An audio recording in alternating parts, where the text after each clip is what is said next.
Assalamualaikum warahmatullahi wabarakatuh. Halo teman-teman semuanya. Pada video kali ini saya akan menjelaskan terkait bagaimana cara menemukan solusi dari program linear dengan metode simplex tapi dengan Microsoft Excel. Nah, di sini sudah ada kasus yang pertama, yaitu kasus maksimum, di mana kasusnya itu maksimumkan F sama dengan 300x1 ditambah 400x2 ditambah 600x3 dengan kendala 4x1 ditambah 5x2 ditambah 6x3 kurang dari sama dengan 600, 4x1 ditambah 6x2 ditambah 8x3 kurang dari sama dengan 750, 2x1 ditambah 5x2 ditambah 5x3 kurang dari sama dengan 450, dimana x1, x2, x3 itu lebih besar sama dengan 0. Nah, di sini sudah ada dua kolom. Yang pertama itu bentuk awal kolom pertama, dan yang kedua itu bentuk kanoniknya.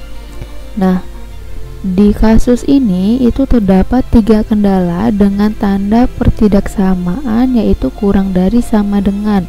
Jadi langkah pertama yang harus kita lakukan adalah kita mengubah kendala-kendalanya ini dan fungsi tujuannya itu ke dalam bentuk kanonik dengan cara menambahkan variabel slack-nya atau s-nya.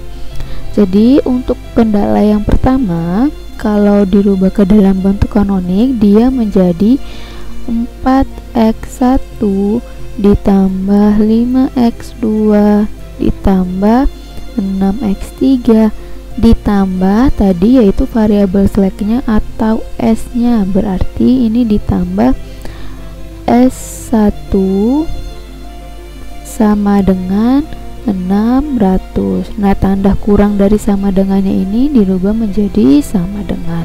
Selanjutnya untuk kendala yang kedua sama, berarti ini 4x1 ditambah 6x2 ditambah 8x3 ditambah s2 sama dengan 750. Terus untuk kendala yang ketiga, 2x1 ditambah 5x2 ditambah 5x3 ditambah s3 sama dengan 450. Nah, ketiga kendalanya sudah kita rubah dan fungsi tujuannya juga kita rubah menjadi bentuk kanonik. Berarti ini 300x1 ditambah 400x2 ditambah 600x3 ditambah 0s1 ditambah 0s2 ditambah 0s3. Nah, jadi untuk fungsi tujuannya dan juga kendala-kendalanya ini kita sudah rubah ke dalam bentuk kanoniknya. Nah, selanjutnya kita mulai dengan iterasi yang pertama. Di sini saya sudah membuat kolom ada 1, 2, 3, 4, 5, 6, 7, 8, 9, ada 10 kolom. Di sini kolom pertama ini ada kolom pertama baris kedua, ini ada basis, ini nilai CZ-nya, ini variabel x1, x2, x3, terus s1, s2, s3. Di sini juga ada RHS, terus ada rasio, dan sini ada baris CZ min ZC. Oke, yang pertama pada baris kedua yang ini kita isikan dengan koefisien dari fungsi tujuannya. Koefisien x1 di fungsi tujuannya itu adalah 300, x2 nya 400, x3 nya 600, S1 nya 0, S2 nya 0, S3 nya 0. Nah, untuk kolom CZ ini S1-nya 0, S2 dan S3-nya juga 0. Selanjutnya di sini kita isikan dengan koefisien dari kendala yang pertama, kedua, dan ketiga. Untuk yang pertama itu X1-nya 4, terus 5, 6, terus nilai S1-nya koefisiennya 1, S2-nya 0, S3-nya 0, RHS-nya sama dengan 600. Terus untuk kendala yang kedua 4, 6, 8, 0, 1, 0, 750. Terus untuk kendala yang ketiga 2, 5, 5, 0, 0, 1, RHS-nya 450. Oke, kalau semua sudah diisi koefisien dari kendala dan juga fungsi tujuannya, sekarang kita cari nilai dari CJ min ZJ nya. Untuk mencari nilai CJ min ZJ, teman-teman bisa langsung menggunakan rumus ini, sama dengan koefisien fungsi tujuan X1 nya 300, kita klik, dikurangi, kurung, terus kurung lagi, nilai di kolom CJ nya untuk S1 0, ini dikali dengan ini koefisien kendala yang pertama untuk X1 nya 4, tutup kurung, ditambah buka kurung, sama 0 dikali 4, tutup kurung, ditambah buka kurung, tutup kurung lagi, dikali ini, tutup kurung lagi, lalu di enter. Nah, didapat nilai CJ min ZJ untuk kolom X1 yaitu 300. Nah, untuk yang kolom X2 dan seterusnya kita bisa langsung menarik dari ini ya, dari rumus di kolom X1. Tetapi pastikan dulu bahwa nilai dari kolom CJ-nya itu, ini yang 0 ini, dia absolut. Jadi nanti angkanya tidak berubah. Nah, karena ini kita belum menambahkan tanda absolutnya, jadi kita tambahkan tanda absolutnya seperti ini. Oke. Nah, kalau sudah, langsung di enter dan kita tarik ke kanan. Nah, maka di sini akan keluar hasil CJ min ZJ-nya untuk X1, X2 sampai X3. Nah, selanjutnya kita akan menentukan kolom kunci. Kolom kunci itu terletak pada nilai dengan CJ min ZJ-nya yang terbesar.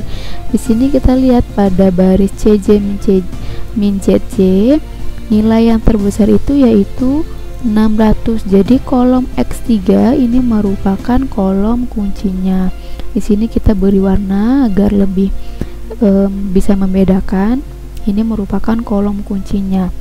Nah, setelah menentukan kolom kunci, kita akan menentukan baris kunci. Baris kunci itu dapat ditentukan berdasarkan nilai indeks terkecilnya, di mana indeks itu dapat ditemukan dengan rumus. Jadi indeks itu rasio, rumusnya itu sama dengan nilai dari RHS-nya, ini 600, dibagi dengan elemen pada kolom kuncinya. Di sini kolom kuncinya tadi yaitu pada kolom X3, elemennya berarti 6. Berarti 600 dibagi 6, terus langsung enter, maka di sini didapat rasionya adalah 100. Nah, begitu juga untuk yang kedua dan ketiga, ini kita bisa langsung tarik ke bawah aja. Nah, maka akan diperoleh rasionya 93,75 dan 90. Dan untuk menentukan baris kuncinya itu berdasarkan nilai indeks terkecil atau nilai rasio terkecil. Di sini nilai rasio terkecilnya yaitu 90. Maka baris S3 ini merupakan baris kuncinya. Di sini kita beri warna hijau aja.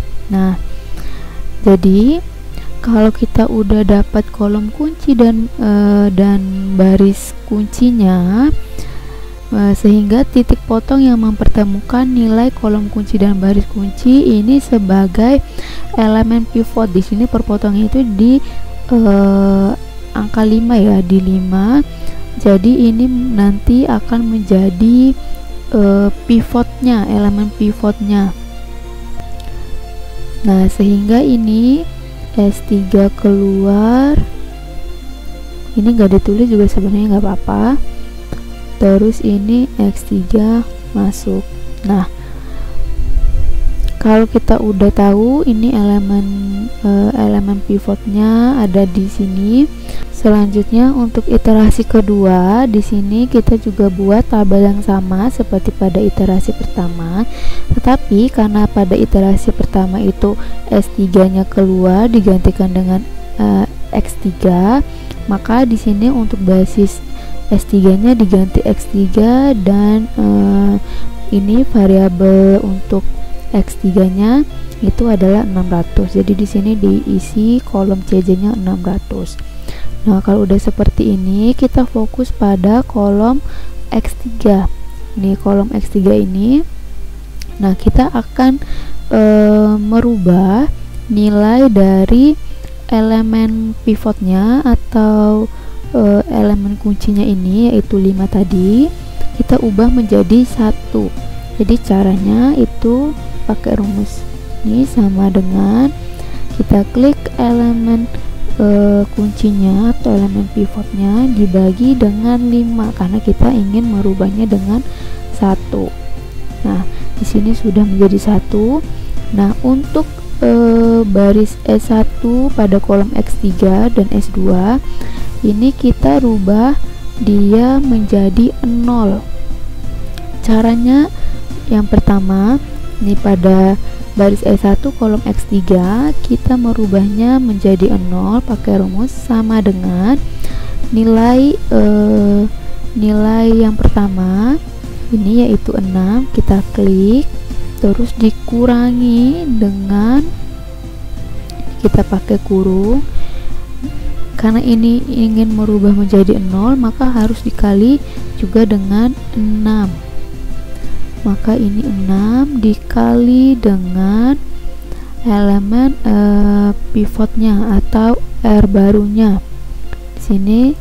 Nah, terus kurung lalu enter, maka di sini akan berubah menjadi 0. Begitu juga dengan baris S2 kolom X3, sama dengan kita ambil nilainya di sini 8 dikurangi buka kurung 8 dikali dengan R barunya yaitu 1 tutup kurung enter. Nah, terus untuk nilai-nilai yang lain kita tinggal menggeser ke kiri dan ke kanan, kecuali nilai ininya ya, nilai CJ nya ini yang pertama kita geser, oke, sama kita geser ke kiri. Nah, begitu juga dengan ini.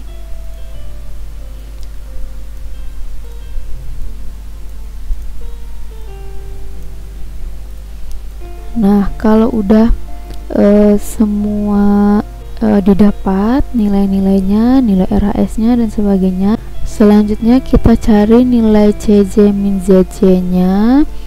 Untuk yang kolom X1 ini rumusnya sama kayak iterasi yang pertama tadi, sama dengan ini 300 dikurangi kurung 0 dikali ini tutup kurung ditambah buka kurung lagi dikali ini ditambah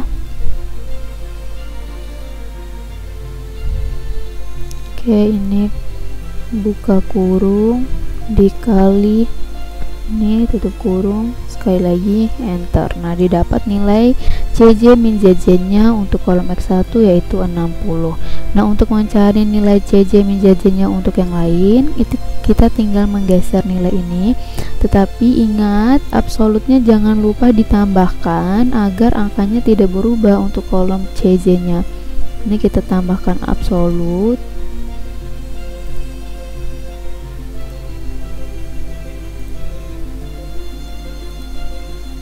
Oke, kalau udah langsung enter, terus tinggal kita tarik ke kanan. Nah, diperoleh nilai CJ min ZJ nya. Selanjutnya kita cari tadi kolom kuncinya. Kolom kuncinya itu diperoleh dari nilai CJ min ZJ yang terbesar. Di sini yang terbesar adalah 60. Jadi kolom kuncinya ada di kolom X1. Ini kita beri warna. Oke. Selanjutnya sama, kita cari rasionya untuk menentukan baris kuncinya tadi. Rasionya sama, rumusnya sama dengan RHS-nya dibagi dengan elemen kolom kuncinya. Dibagi ini, enter. Nah, didapat rasionya segini, tinggal kita tarik ke bawah. Nah, diperoleh nilai rasionya itu 37,5, terus 37,5 dan 225. Baris kunci itu diperoleh dari nilai rasionya yang terkecil. Nah, karena di sini yang terkecil 37,5 dan ada 2, jika terdapat rasio yang sama dengan baris yang lain, pilih salah satu. Teman-teman pilih salah satu, tapi prioritaskan pada pemilihan variabel basis daripada variabel select-nya jika memungkinkan ya. Nah, di sini kita pilih rasio untuk baris S1-nya. Jadi rasionya kita ambil yang ini ya. Baris S1-nya ini kita kasih warna biar. Nah, oke, kalau udah berarti nilai elemen pivotnya berarti 1,6. Nah, ini akan menjadi acuan kita nanti ya untuk iterasi yang selanjutnya, iterasi ketiga. Berarti ini S1 keluar digantikan dengan X1 yang masuk. Selanjutnya kita lanjut ke iterasi ketiga. Di sini kita buat juga tabel yang sama. Tadi karena ini S1-nya keluar digantikan dengan X1, maka di sini pada iterasi ketiga S1-nya kita ganti X1, terus nilai kolom CJ-nya untuk X1 itu 300, di sini kita ganti 300. Oke, kalau udah seperti ini kita fokus ke kolom X1. Seperti yang kita tahu tadi, elemen pivotnya kita ubah menjadi 1. Jadi ini 1,6. Di sini kita rubah dia menjadi 1. Caranya sama dengan kita klik ini, dibagi, bisa dibagi klik ini juga boleh, atau mau manual 1,6 juga boleh, tapi kita pakai ini aja, tapi nilainya kita absolutkan, lalu enter. Nah, ini udah jadi 1. Terus yang untuk kolom X1 untuk baris S2 ini kita ubah menjadi 0 ya. Caranya sama, ini sama dengan, terus nilai ini, nilai yang lamanya 0,8 dikurangi ini, kita klik lagi 0,8, jangan lupa ini diabsolutkan. Oke, 1, enter. Nah, hasilnya 0. Sama, ini juga sama dengan ini dikurangi, buka kurung, dikali elemen pivotnya 1, jangan lupa absolutkan. Oke, 0. Selanjutnya kita tinggal menggeser aja, tinggal geser ke kanan aja. Nah,